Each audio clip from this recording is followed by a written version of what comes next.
Magandang araw mga kababayan. Narito na ang weather update natin ngayong araw, September 7, 2025, Sunday. Update tayo kay Bagyong Lani na ngayon nga ay nakalabas na ng Philippine Area of Responsibility at kumikilos pakanluran. Ngunit ang patuloy na paglakas nito ay nakaka-impluwensya pa din sa southwest monsoon na nagdadala ng mga pag-ulan sa bansa. Para naman lagi kang updated sa lagay ng panahon, i-click mo lang ang subscribe button. Ayon sa pinakabagong update ng Pag-asa ngayong umaga, ang sentro ng Tropical Storm Tapa na dating Silani ay tinatayang nasa layong 640 kilometers sa kanluran ng Lawag City, Ilocos Norte. Taglay nito ang maximum sustained winds na umaabot sa 75 kilometers per hour malapit sa sentro. May pagbugso ng hangin na hanggang 90 kilometers per hour at kumikilos ito pakanlurang hilagang kanluran sa bilis na 15 kilometers per hour. Inaasahang mas lalakas pa ito at maaabot ang typhoon category. Patuloy na naaapektuhan ng southwest monsoon ang ilang bahagi ng Luzon at Visayas. Dahil dito, may mga lugar na makakaranas ng pag-ulan at thunderstorm. Sa Ilocos Region, Zambales at Bataan, inaasahan ang bahagyang maulap hanggang maulap na kalangitan na may mga isolated rain showers at thunderstorm. Ang mga buhos ng ulan ay dulot ng southwest monsoon at maaari itong magdulot ng flash floods at landslide lalo na sa panahon ng malalakas na thunderstorm. Sa Caraga at Davao Region naman, bahagyang maulap hanggang maulap na kalangitan din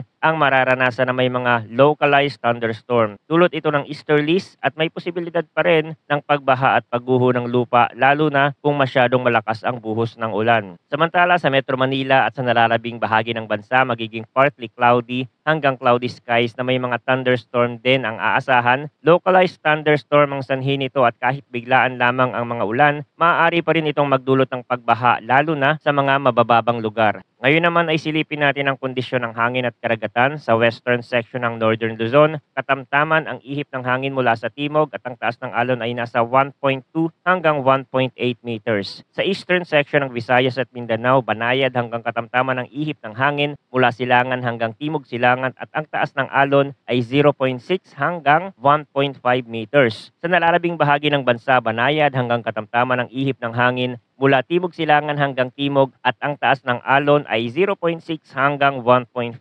meters. Mga kababayan, bagamat papalayo na ang Tropical Storm Tapa sa ating bansa, patuloy pa rin itong humahatak ng southwest monsoon na siyang nagdadala ng mga pagulan at thunderstorm sa malaking bahagi ng Luzon at Visayas. Kaya't kahit wala ng direktang epekto ang bagyo sa kalupaan, hindi dapat baliwalain ang mga pag-ulan na dala ng habagat dahil ito ang posibleng magdulot ng pagbaha at landslide. Bukod dito, binabantayan din ang posibilidad ng panibagong low pressure system na posibleng mabuo sa silangang bahagi ng bansa. Nakikita na ang pag-develop ng mga kaulapan sa nasabing area at patuloy itong minomonitor. Bagamat wala pang malinaw na indikasyon kung gaano ito kalakas o kung tatawid ba ito sa kalupaan, importante na maging alerto dahil sa mabilis na pagbabago ng panahon. Anumang oras ay pwedeng mag-intensify ang ganitong sistema. Mga kababayan, ngayong buwan ng September, hindi na pwedeng ipagwalang bahala ang epekto ng southwest monsoon, lalo na kapag humahatak ito ng moisture mula sa dagat. Tandaan na kahit saglit na ulan, kapag malakas at tuloy-tuloy, maaaring magdulot ng mabilis na pagbaha sa urban areas at maging ng landslide sa bulubunduking lugar. Kaya't mahalaga ang patuloy na pagmomonitor sa mga official advisory mula sa Pag-asa at sa ating lokal na pamahalaan.